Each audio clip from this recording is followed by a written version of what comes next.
할렐루야. 오늘 주일 2부에 이 자리에 나오신 여러분 모두를 주님의 이름으로 축복합니다. 여러분의 영혼이 잘된 것처럼 범사가 잘되고 또 여러분이 손대하는 모든 일들마다 형통케 되는 주님의 귀한 은혜가 있기를 바랍니다. 우리는 계속해서 매주 성령의 열매에 대해서 묵상해 오고 있습니다. 성령의 열매는 갈라디아서 5장 22절과 23절에 있는 말씀 여러분 잘 아시죠? 우리 함께 같이 읽어볼까요? 함께 읽습니다. 오직 성령의 열매는 사랑과 희락과 화평과 오래 참음과 자비와 양성과 충성과 온유와 절제니 이와 같은 것을 금지할 법이 없느니라. 아멘. 성경은 성령의 열매에 대해서 총 9가지를 언급하고 있습니다. 사랑과 희락에 대해서는 지난 2주 동안 우리가 계속해서 묵상했고요. 오늘은 그 세 번째 성령의 열매인 화평에 대해서 함께 말씀을 나누려고 합니다. 여러분, 화평은 뭘까요?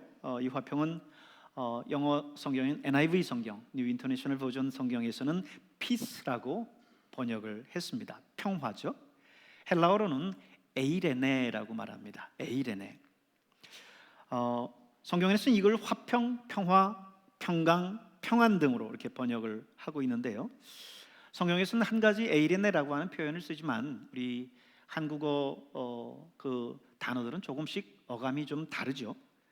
평강이나 평안은 마음이나 심리적인 안정을 뜻할 때 평안이나 평강이라는 말을 우리는 사용합니다. 그리고 화평은 사람과 사람 사이의 관계를 화목해 하는 것을 의미할 때가 많고요. 또 평화는 전쟁의 반대이거나 또 사회적으로 조화로운 상태를 말할 때 평화라고 하는 말을 사용합니다. 성령의 세 번째 열매인 이 에이레네는 위에 앞서 말씀드린 이 세 가지 의미들을 다 포함하고 있습니다. 히브리어로는 우리가 잘 아는 샬롬이죠. 샬롬. 이스라엘 사람들이 만나서 인사할 때 어떻게 인사해요? 샬롬 하고 인사합니다. 우리 옆에 있는 분들과 함께 그렇게 인사 한번 해볼까요? 샬롬, 샬롬, 샬롬. 예, 여러분은 12시간, 13시간을 넘어서 지금 이스라엘로 건너가서 지금 그들의 언어를 사용했습니다. 이 샬롬이라고 하는 말은요, 전쟁이 없고 평화로운 상태를 이야기할 때 샬롬이라고 이야기합니다. 인간과 인간 사이의 화평을 말하죠.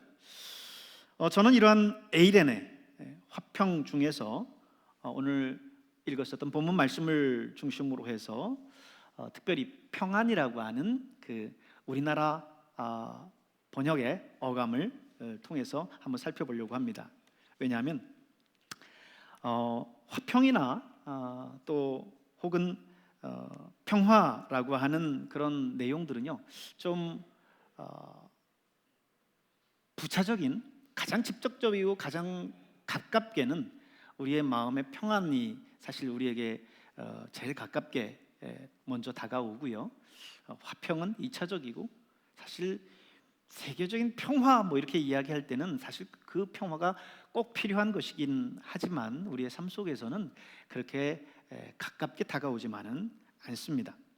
그렇기 때문에 오늘 이 화평의 열매 에이레네 가운데에서 직접적인 우리와 관련이 깊은 평안에 대한 부분들을 초점해서 함께 오늘 말씀을 보려고 합니다.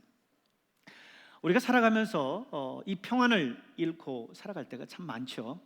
세상적인 염려와 걱정 때문에, 근심 때문에 이 마음의 평안을 잃고 살아갈 때가 많습니다. 지난 한 주 저와 여러분이 또 세상에서 열심히 살다가 이 자리에 오셨지만 세상에 사는 동안 평안을 잃고 답답함과 걱정과 근심, 두려움 속에서, 염려 속에서 살다가 오신 분들도 많이 있을 겁니다.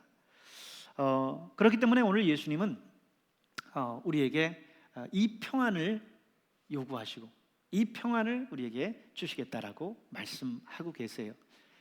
예수님이 부활하신 다음에 제자들을 만났을 때 처음 제자들에게 묻는 말씀이 뭐죠? 평안하뇨? 샬롬 하고 묻습니다. 그리고는 평안을 네게 주겠다. 평안을 네게 주겠다. 세상이 주는 평안과 같지 않은 나의 평안을 너희에게 주겠다 말씀하십니다. 오늘 본문에 있는 말씀들을 함께 보면서 같이 또 살펴보도록 하겠습니다. 우리 요한복음 14장 27절 본문 말씀 다시 한번 우리 읽어보도록 할까요? 같이 읽습니다. 평안을 너희에게 끼치노니 곧 나의 평안을 너희에게 주노라. 내가 너희에게 주는 것은 세상이 주는 것과 같지 아니하니라. 너희는 마음에 근심하지도 말고 두려워하지도 말라. 그럽니다. 여러분, 여기서 나오는 평안이라는 말 역시요, 화평과 같은 언어인 에이레네라고 하는 말을 사용을 했습니다. 화평의 열매를 예수님께서 역시 말씀하시는 거죠. 화평의 열매를 맺으라고 하는 거예요. 화평의 열매인 평안을 너희에게 끼치노니 곧 나의 평안을 너희에게 주노라 말씀하십니다. 자, 그런데요, 오늘 지금 이 화평의 열매인 평안을 누가 주신다고 말씀하고 계세요? 누가 주신다고요? 예수님이 이 화평의 열매인 평안을 주신다라고 하는 겁니다. 이것은 우리가 노력해서 열심히 수고한다고 해서 얻을 수 있는 평안이 아니에요. 예수님이 우리에게 당신의 주권을 가지고 선물로 주셔야 누릴 수 있는 평안입니다. 예수님이 주시는 이 평안은 어떤 평안이라고 예수님께서 표현하시냐면요, 세상이 주는 것과 같지 않다 그랬어요. 내가 너희에게 주는 것은 세상이 주는 것과 같지 아니하니라. 여러분, 이 말씀을 역으로 보면요, 무슨 말씀일까요? 예수님이 우리에게 주시는 평안이 있는가 하면 세상이 우리에게 주는 평안도 있다라는 거예요. 세상이 우리에게 주는 평안도 있다는 거죠. 그렇다면 세상이 우리에게 주는 평안은 무엇이고 또 예수님이 우리에게 주시는 평안은 무엇이고 각각 그것은 어떻게 차이점이 있고 다를까요? 예수님이 주시는 평안은 먼저 뭡니까? 마가복음 4장에 보면요, 제자들이 예수님과 함께 배를 타고 갈릴리 바다를 건너고 있었어요. 그때 엄청난 광풍이 갑자기 몰아쳤습니다. 배가 뒤집어질 것 같아요. 그때 제자들이 두려워 떨면서 예수님께 말씀합니다. 우리가 죽게 되었다. 우리가 죽게 되었다. 근데요, 여러분, 이 제자들이 어떤 제자들입니까? 이들의 직업이 뭐예요? 어부예요. 그것도 매일같이 고기잡이 나가는 바다인 갈릴리 바다입니다. 그들의 홈그라운드예요. 너무나 바닷길도 잘 알아요. 근데 그들이 이 광풍 앞에 두려워 떨며 우리가 죽게 됐다라고 말할 정도라고 하면 엄청난 진짜 광풍이었던 것 같아요. 그런데 바로 그렇게 광풍이 몰아칠 때 그 배에 우리 예수님이 같이 동승해 계셨는데 예수님은 뭐 하셨어요? 배 고물에서 주무시고 계세요. 세상 모르고 주무시고 계십니다. 제자들이 가서 예수님을 깨우면서 예수님 우리가 지금 죽게 됐는데 예수님 여기서 이렇게 주무시고만 계십니까? 예수님이 왜 거기서 그렇게 주무실 수 있었을까요? 왜 그렇게 주무셨을까요? 그분이 이 파도가 무서운 걸 몰라서 거기서 주무셨을까요? 아니면 제자들이 다 알아서 하겠지 하고 그냥 두고 예수님께서 그러고 계셨을까요? 배를 모는 기관사나 항해사들이 있다 할지라도 풍랑이 일어서 그렇게 막 뒤집어질 것 같으면은 아이고 뭐 항해사가 기관사가 다 알아서 하겠지 하고 거기서 여러분 주무실 수 있겠어요? 근데 예수님은 거기서 너무나 평안하게 지금 주무시고 계시는 겁니다.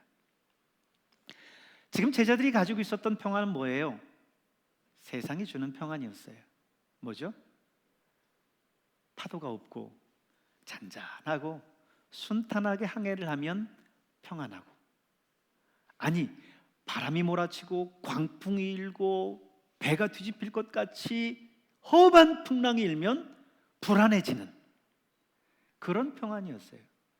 근데 예수님은 어떤 평안이에요? 잔잔할 때도 평안하시고 광풍이 몰아쳐도 그 평안을 잃지 않으셨습니다. 그게 바로 예수님이 가지신 평안과 예수님이 우리에게 주시는 평안과 세상이 주는 평안의 차이점이에요. 예수님은 어떻게 그 평안을 누릴 수 있었을까요? 예수님은 어떻게 평안을 누릴 수 있었을까요? 어떤 분은 그럴 거예요. 아이, 목사님, 예수님은 하나님이시잖아요.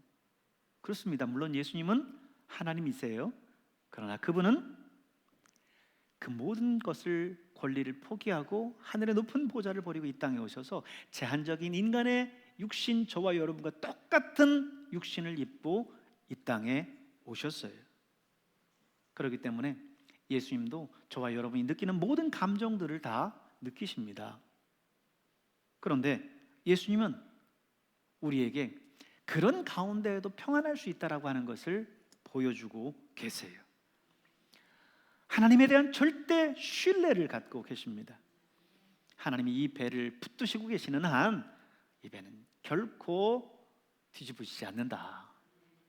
그리고 예수님께서 믿음으로 저 파도와 바람을 향하여서 고요하라 잠잠하라 외치면 그것이 그 말씀대로 이루어질 것을 예수님은 확신하셨어요. 하나님께서 그 모든 말씀과 함께 할 것을 믿었습니다. 여러분, 세상이 주는 평안은 이렇게 풍랑이 있느냐 없느냐에 따라 달라지는 평안입니다.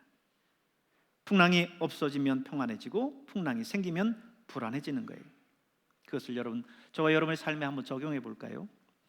사업이 잘 되고 자녀가 속썩이지 않고 하는 일마다 잘 풀리면 평안해요. 그런데 반대로 사업의 매출이 매일같이 떨어집니다. 곤두박질 쳐요. 자녀는 정말 매일같이 그렇게 말을 안 들어요. 하는 일마다 안 풀려요. 그러면 내 안에 있는 평안이 조금 전까지 나를 그렇게 평안하게 했던 평안이 당장 내 곁을 떠나버립니다. 그것이 여러분 세상적인 평안이에요. 그러나 오늘 저와 여러분이 누려야 할 평안은 이 평안이 아닙니다. 헬라어 에이레네는 이 평안은 분쟁이나 문제가 전혀 없기 때문에 평안한 것을 말하는 게 아니에요. 정말 삶 속에 많은 어려움과 힘든 일이 있지요. 그러나 그 속에서 참된 평안을 누리는 거예요. 하나님께서 여러분이 하나님의 자녀라고 해서 여러분의 인생에 고난을 안 주시지는 않아요. 여러분의 인생 가운데도 고난도 있고 역경도 있고 세상 사람들이 겪는 것처럼 똑같이, 아니 그보다 더한 어려움들을 여러분에게 주실 수도 있어요. 그런데 하나님이 하나님의 자녀들에게 허락하는 게 있어요. 세상이 주는 평안이 아니라 오늘 예수님이 주시는 평안을 주신다는 거죠. 여러분, 예수님이 여러분에게 주시는 그 평안을 누리실 수 있길 바랍니다. 베트남 전쟁 이후에 미국의 미술 협회에서 평화의 의미를 표현하는 미술 작품을 공모했어요. 그랬더니 수백 편의 작품들이 이 협회로 응모됐습니다. 대부분의 작품들은요, 석양이 지는 해변, 또 산속의 시냇물, 고요한 풍경, 이런 것들을 표현했어요. 이런 것들은 사람들이 일반적으로 생각해내는 평안이죠. 그런데 거기에서 당선된 작품은요, 사람들이 예상하는 그 예상을 완전히 뒤엎은 작품이었어요.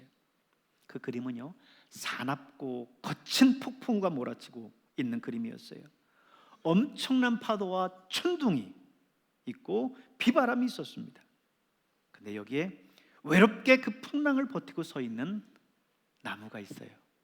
그리고 그 위에 둥지 하나가 있고 어미새 한 마리가 새끼 새들을 보호하고 있었습니다. 그리고 그 그림의 이름은 평화였어요. 여러분, 비바람이 몰아치고 천둥이 치고 그리고 파도가 일 때 여러분 그 나무도 흔들리고 했겠죠. 그러나 그 둥지 안에 있는 새끼들은 두려워하지 않습니다. 왜요? 철석같이 어미새를 믿고 있어요. 내가 이 비바람 속에서도 나는 이 둥지에서 떨어지지 않고 내 엄마가 나를 지켜준다라고 하는 분명한 확신이 있습니다. 여러분, 중국이나 이런 데 여행하셨을 때 보면 깎아지듯한 그 절벽 위에다가 투명한 유리를, 강판 유리, 아주 튼튼한 유리를 해놓죠. 그리고 거기에 올라가서 밑에 깎아지듯한 그 밑에 절벽을 보도록 그렇게 해놓잖아요.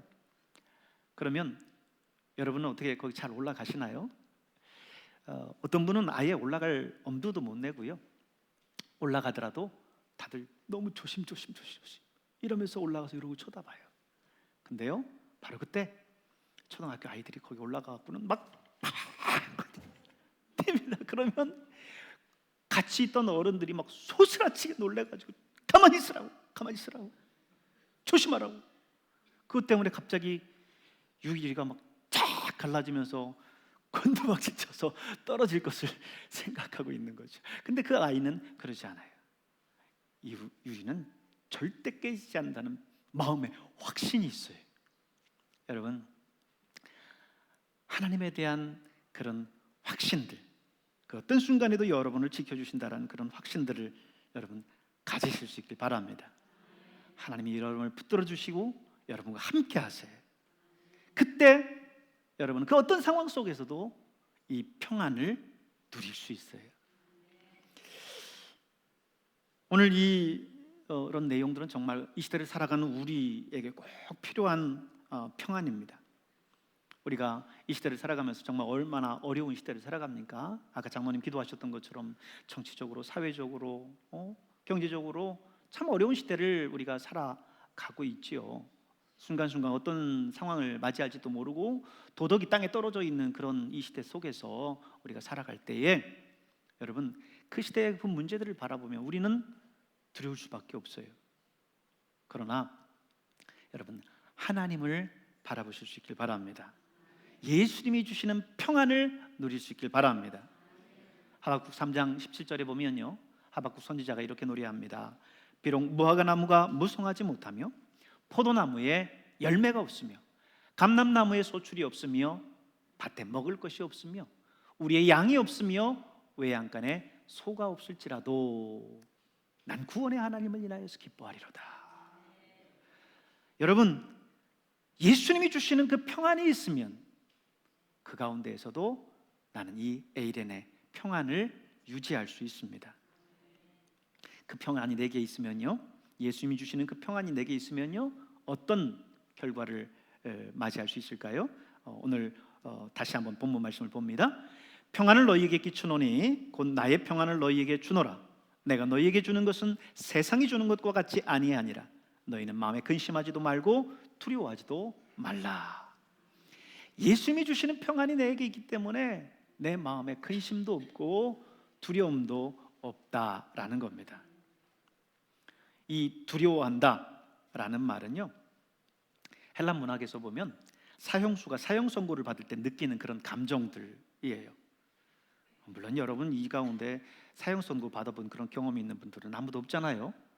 그렇기 때문에 그 감정들을 느낄 수 없겠지만, 그게 범죄를 해서 사형 선고를 받는 것뿐만 아니라 우리가 육신의 질병 때문에 우리 가까운 이웃이 그리고 또 형제 자매가 사형 선고를 받은 경우가 여러분 간혹 있죠. 여러분 그때에 여러분 근심과 걱정과 두려움이 엄습해 오지 않겠습니까? 근데 두려워하지 말라라는 거예요. 두려워하지 말라. 그 두려움 느끼지 않아도 된다라는 거예요. 왜? 우리 주님이 우리와 함께 하시기 때문에 그렇습니다. 이사야 41장 10절에 있는 말씀을 우리 같이 한번 읽어볼까요? 두려움하지 말라. 내가 너와 함께 함이라. 놀라지 말라. 나는 내 하나님이 됨이라. 내가 너를 굳세게 하리라. 참으로 너를 도와주리라. 참으로 나의 의로운 오른손으로 너를 붙들리라. 아멘. 여러분, 이 말씀을 대하면 정말 마음의 위로가 되고 힘이 됩니다. 우리가 힘든 상황 속에서 주님의 이 말씀, 두려워하지 말아라, 놀라지 말아라, 내가 너와 함께 할 것이고 내가 너의 하나님이지 않느냐, 걱정하지 말아라, 근심하지 말아라, 우리 주님이 그렇게 말씀하십니다. 그때 정말 세상의 염려와 걱정들이 내 앞에 정말 태산같이 있다가 그 말씀을 듣는 순간 내 안에 평안이 찾아와요. 그 태산 같은 그 문제가 작아지는 게 아니에요. 그 태산 같은 문제는 역시 지금도 태산 같아요. 근데 왜 내 안에 평안이 있을까요? 그 문제를 바라보지 않고 예수님을 바라보고 하나님을 바라봤더니 이 태산과는 그분은 비교할 수 없을 만큼 광대하시고 크신 분이에요. 그분이 두려워하지 말라, 놀라지 말라 말씀하고 계신 거예요. 그렇기 때문에 여러분, 그분이 주시는 평안을 우리가 누릴 수 있는 거지요. 신명기 31장 8절의 말씀을 보면 또 이렇게 말씀합니다. 같이 읽을까요?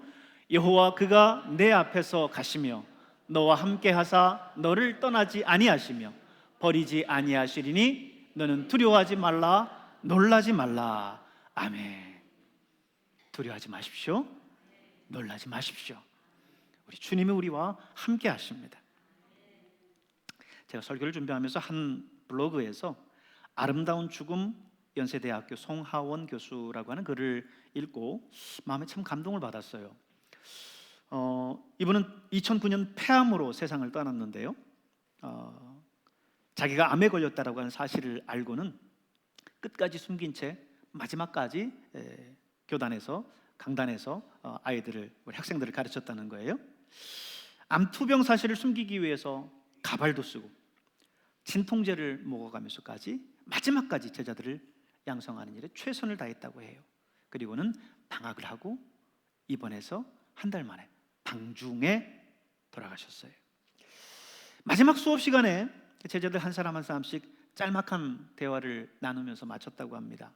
그때까지 이게 마지막 수업이라고는 그 어떤 학생도 생각지 못했어요. 이분이 감동을 준 거는 평소 그분의 삶 때문이었습니다. 그분은 늘 어려운 제자들을 보면 그냥 지나치지 못하고 늘 봉투를 건네주면서 힘내라고, 힘들어도 학업을 포기하지 말라고, 꿈을 크게 가지라고 그렇게 위로를 했다고 해요.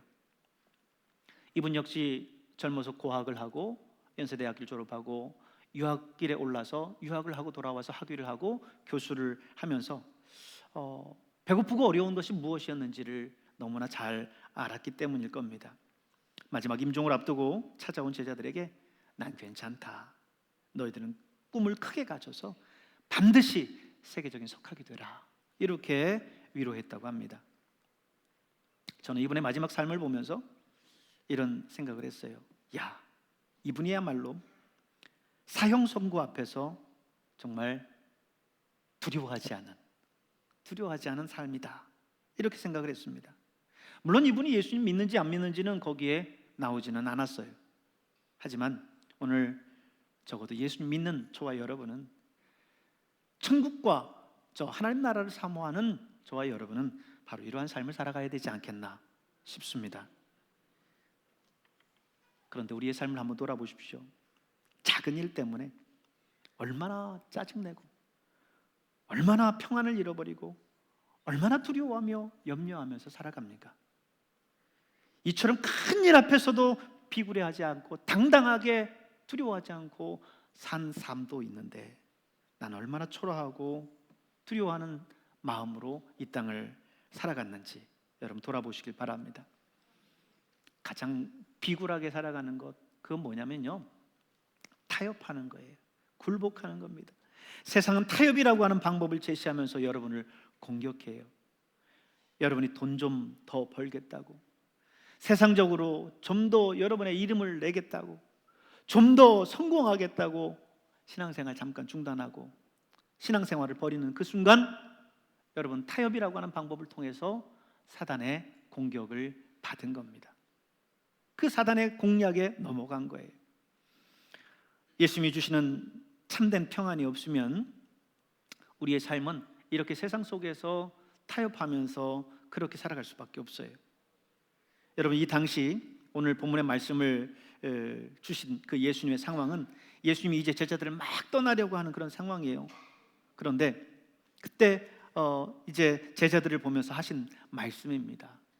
평안을 내가 너희에게 주겠다. 너희는 마음에 근심하지도 말고 두려워하지도 말아라. 세상이 아무리 너희를 위협하면서 너희에게 타협하려고 다가온다 할지라도 거기에 타협하지 말아라. 두려워하지 말아라 말씀하신 겁니다. 여러분, 지금 세상에 비굴하지 않고 세상에 타협하지 않고 세상을 두려워하지 않고 살아갈 수 있는 가장 중요한 방법은 뭐예요? 오늘 이 예수님께서 주시는 평안을 누리는 겁니다. 주님이 주신 참된 평안을 누리는 거예요. 걱정과 근심거리가 없기 때문이 아니에요. 고난과 역경이 여러분 앞에 사라졌기 때문이 아니에요.